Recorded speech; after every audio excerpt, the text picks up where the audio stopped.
Good morning बच्चों। आज मैं आप लोग को बताने जा रही हूँ कि मानसिक मनोरचना क्या है तथा इसकी गौण मनोरचना की चर्चा करें। मानसिक मनोरचना या मनोरचना को हम प्रतिरक्षा भी कहते हैं। तो हम कहेंगे कि मानसिक मनोरचना या प्रतिरक्षा मनोरचना एक ऐसी प्रविधि है जिसके द्वारा जो है मानसिक संघर्ष का समाधान होता है। जबकि ब्राउन ने मनोरचना का परिभाषा देते हुए कहा है कि जिन चेतन या अचेतन मानसिक प्रक्रियाओं के द्वारा आंतरिक संघर्ष का समाधान होता है उसे हम मनोरचना कहते हैं। इस परिभाषा के बाद एमसी डोवेल ने भी अपनी परिभाषा में कहा है कि मनोरचना से प्रतिक्रियाएं हैं जिनके द्वारा सूक्ष्म प्रवृत्ति अप्रत्यक्ष रूप से समाज द्वारा मान्य तरीकों से अपनी संतुष्टि प्राप्त करती है। इन दोनों परिभाषाओं के बाद जो है मनोरचना का सर्वोत्तम परिभाषा दिया गया है कि मनोरचना वह मानसिक प्रक्रिया है जिसके द्वारा ईगो और सुपर ईगो के बीच चेतन या अचेतन स्तर पर जो है उत्पन्न संघर्ष लाभप्रद एवं समाज द्वारा मान्य तरीकों से दूर किया जाता है। मनोरचना की परिभाषा को हम यदि विश्लेषण करते हैं तो इसकी निम्नलिखित विशेषता सामने आती है जिसकी व्याख्या हम इस प्रकार करेंगे। जैसे कि मनोरचना एक मानसिक प्रक्रिया है। इसके द्वारा जो है ईगो सुपर ईगो के बीच उत्पन्न संघर्ष का समाधान किया जाता है।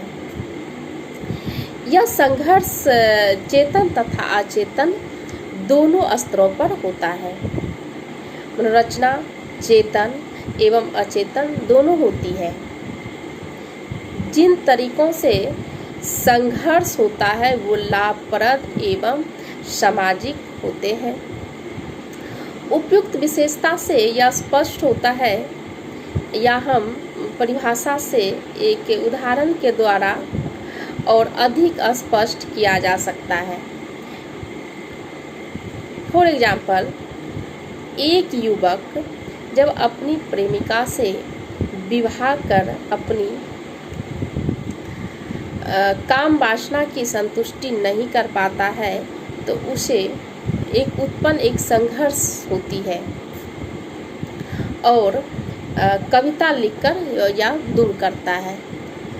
मीन्स कहने का मतलब है कि कोई भी यदि चेतन में बात चल रही है और वो इच्छा की पूर्ति नहीं होती है तो वो हम अपनी इच्छा किसी न किसी रूप में हमारे सामने या हम प्रकट करते हैं, कहानी के माध्यम से या फिर कुछ ऐसे माध्यम से जो कि अचेतन में उस इच्छा की पूर्ति होती है।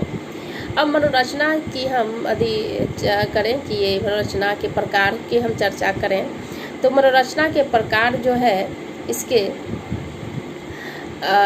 जो समांतर दो वर्गों में विभाजित किया जाता है। एक है मुख्य मनोरचना और दूसरा है गौण मनोरचना। अब मुख्य मनोरचना जो है मनोरचना का सबसे पहला भाग मुख्य मनोरचना को माना गया है। इस मनोरचना के मुख्य इसका जो है जो स्वतंत्र रूप से मानसिक संघर्ष या दूर कर देती है या उसकी तीव्रता को कम कर देती है। जबकि मुख्य मनोरचना को कई भागों में बांटा गया है जो इस प्रकार है। एक है दमन, एक है रूपांतर और एक है उदांतीकरण और युक्तामाभास और प्रतिगमन और प्रतिक्रिया निर्माण। तो हम दमन की बात करते हैं कि दमन एक प्रधान या मुख्य मनोरचना है जिसके माध्यम से चेतन संघर्षों का समाधान होता है, जबकि अन्य मनोरचना के द्वारा अचेतन संघर्षों का समाधान किया जाता है। व्यक्ति के इच्छा अनैतिक या असामाजिक होते हैं। चेतन में उस संतुष्टि नहीं देता है और चेतन में संघर्ष होता है। इन संघर्षों के बचने के लिए इन इच्छाओं को अचेतन मन में वो दमित कर लेता है और व्यक्ति उसी अनैतिक या असामाजिक इच्छाओं को भूल जाता है। इस प्रकार को ज्ञान जो है उस व्यक्ति को नहीं हो पाता है और दमन की नहीं हो पाता है। सबसे अच्छी है कि दमन की परिभाषा देते हुए एक R.W. नाइस ने इसके परिभाषा देते हुए कहा है कि दमन की प्रक्रिया जो है अचेतन होती है। यह प्रक्रिया बिना किसी कारण या उद्देश्य के चिंतन के ही व्यक्ति में उस समय चली जाती है जो व्यक्ति को अपना विशिष्ट विचार अपने ही नैतिक मूल्यों से तीव्र संघर्ष को स्थिति में होता है। दमन के संबंध में नैतिक मूल्य के तीव्र संघर्ष की स्थिति में इसके संबंध में यदि हम विचार किया जाए या इसके द्वारा घातक इच्छा या असहनीय स्मृति आदि चेतना से अलग कर दी जाती है। इसमें होता है कि इसका परिभाषा से हमें इस तरह से स्पष्ट होता है कि इसकी विश्लेषण से हमें इस बात का स्पष्ट मिलती है या हम कह सकते हैं कि दमन एक मानसिक प्रक्रिया है जिसके द्वारा चेतन के मानसिक संघर्ष का समाधान होता है। दमन की प्रक्रिया में जो है अनैतिक या सामाजिक इच्छाओं अचेतन मन में चली जाती है और दमन की क्रियाओं को अपने आप होती है। दूसरी बात हम करेंगे रूपांतरण की रूपांतरण क्या है। इसी एक मनोरचना का ही एक दूसरा प्रकार है ये कि रूपांतर भी एक मुख्य मनोरचना के अंतर्गत ही आता है। इस मनोरचना में व्यक्ति अपने मानसिक संघर्ष के मुक्त होने के लिए अपने आप को कुछ लक्षण को प्रकट कर लेता है। ये लक्षण शारीरिक भी होते हैं या शारीरिक होते हैं।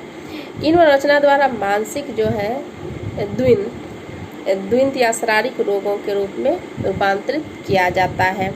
इसकी परिभाषा देते हुए ब्राउन ने कहा था कि रूपांतरण जो है वह मनोरचना है जिसके द्वारा कुंठित या दमित मूल प्रवृत्तियों की शक्तियाँ या शारीरिक रोग के क्रियाओं लक्षण में परिवर्तन हो जाती है। उपयुक्त परिभाषा से विश्लेषण से हमें यह पता चलता है कि यह एक प्रधान मनोरचना है और रूपांतरण की कुंठित एवं दमित मूल प्रवृत्तियों की संतुष्टि होती है तथा संघर्ष भी दूर होता है। इसमें जो है संतुष्टि शारीरिक रोग के जो लक्षण के रूप में भी होते हैं। तीसरा है प्रतिक्रिया निर्माण की प्रतिक्रिया निर्माण में भी यह प्रतिक्रिया निर्माण ही एक प्रधान मनोरचना है। इस मनोरचना में व्यक्ति संघर्ष से बचने के लिए अचेतन में दमित इच्छाओं को विपरीत इच्छा द्वारा ही संघर्ष का समाधान करता है। व्यक्ति के अचेतन मन से कोई ऐसी इच्छा उत्पन्न होती है जिसे वह प्रत्यक्ष रूप से प्रकट करना नहीं चाहता है। उस पर जो है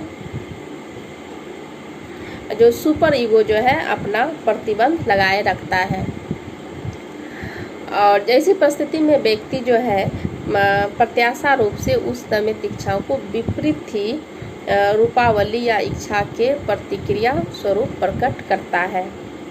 इस तरह से हम कह सकते हैं कि इसका जो है इसका मनोविकार की जो है अध्ययन में प्रतिक्रिया निर्माण का अध्ययन सहायक साबित होता है। प्रतिक्रिया निर्माण के कारण जो है व्यक्ति जैसे मानसिक रोग का शिकार हो सकता है। अतः प्रतिक्रिया निर्माण का जो है इसका व्याधिक्य महत्व भी कम नहीं है। अब नेक्स्ट में हम गौण मनोरचना पर चर्चा करेंगे। धन्यवाद।